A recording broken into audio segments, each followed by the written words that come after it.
Let me ask you something. What if you woke up tomorrow and every single thing in your life felt right? No stress, no emptiness, just pure happiness. Sounds amazing, doesn't it? But here's the twist. How do you actually get there? Let's be honest. Happiness isn't some random stroke of luck. It's something you build. But what if I told you that there are two very different paths to happiness? One gives you quick highs, but the other can transform your entire life. Today, we're going to uncover what happiness really means and how you can create a life that's not just happy for a moment, but fulfilling for a lifetime. I hope you are ready. Let's dive in. All right, let's talk about something we all chase: happiness. Have you ever wondered what it really is? I mean, we all say we want to be happy, right? But what does that actually mean? For some of us, happiness might look like a big house, fancy car, and a perfect vacation.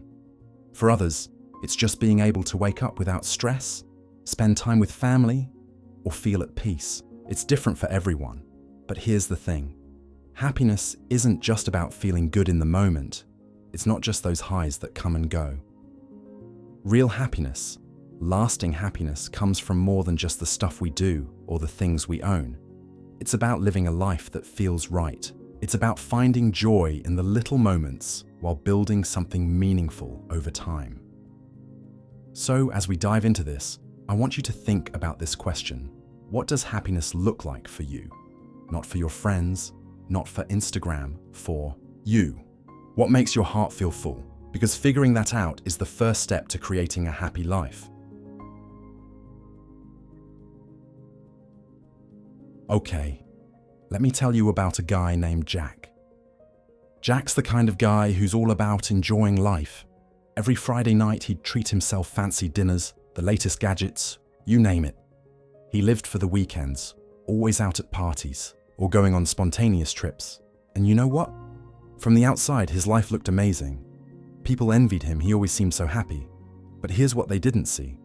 By Monday morning, Jack felt empty.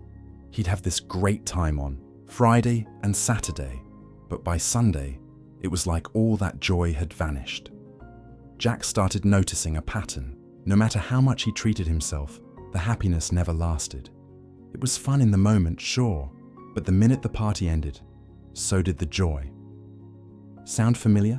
We've all had moments like that.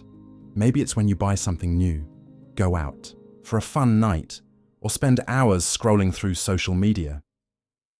It feels good at the time, but it doesn't stick. That's the thing with this kind of happiness. It's fleeting, like sand slipping through your fingers. Now, what Jack was experiencing is something called hedonic happiness. Fancy word, right? But all it really means is the kind of happiness we get from pleasure, the things that make us feel good in the moment. Eating your favorite food, binge watching a great show, or celebrating something exciting. Here's the thing about hedonic happiness. It's important. It helps us unwind and enjoy life. We need those moments of fun, but the catch is, it doesn't last. It's tied to external things, and once those things are gone, so is the joy. Think about it like a sugar rush. You get that burst of energy, but it doesn't take long before you crash and feel worse than before. That's what happens when we rely only on hedonic happiness. But don't get me wrong, this kind of happiness isn't bad. It's just one part of the bigger picture. To truly feel fulfilled, we need something deeper. Something that doesn't fade when the party's over.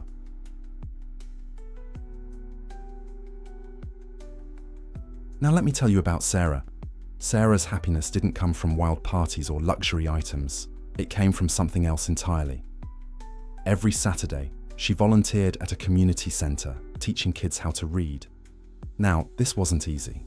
The kids came from tough situations and progress was slow. Some days were frustrating, but every time a child learned something new, Sarah felt a sense of pride and joy that was hard to explain. Her friends didn't always get it. They'd say, "Why spend your free time on something so hard?" Wouldn't you rather just relax? But Sarah didn't see it that way. The happiness she felt wasn't loud or instant, but it was steady and deeply fulfilling. Even on tough days, she felt like her life had purpose. Her story shows us a different kind of happiness, one that's not about what you get, but about what you give. It's the kind of happiness that makes you feel connected to something bigger than yourself. So what Sarah was experiencing is called eudaimonic happiness. Now, I know, another fancy word, but this one's about happiness that comes from purpose, meaning, and growth. It's not about quick wins or instant gratification. It's about the pride you feel after working hard on a goal, the joy of helping someone, or the peace that comes from living in line with your values. Here's the thing. Eudaimonic happiness takes effort. It's not always easy or fun in the moment, but over time, it creates a sense of fulfillment that lasts. It's like planting a tree. You don't see the results right away, but with care and patience, it grows into something beautiful. This kind of happiness sticks with you, even when life gets hard. It gives you a foundation, a reason to keep going. And while it might not be as exciting as hedonic happiness, it's the kind that fills your soul. Alright, so now we've got these two kinds of happiness, the fun, instant kind, and the deeper, more meaningful kind. Here's the big question, which one is better? The truth is, you need both. Hedonic happiness brings joy and excitement. It makes life fun and colorful. Eudaimonic happiness, on the other hand, gives life depth and purpose. Imagine a life with only hedonic happiness. It'd be fun but shallow. Now imagine a life with only eudaimonic happiness. It'd be meaningful but might lack joy. The sweet spot. It's somewhere in the middle. Here's the takeaway. Happiness isn't just one thing. It's a mix of moments that make you smile and choices that give your life meaning. So, as you go about your day, ask yourself, what small thing can I do today that brings me joy? And what can I do that brings me purpose? Because when you combine the two, that's when you start living a truly happy life. Remember, happiness isn't something you wait for, it's something you create. And the best time to start, right now.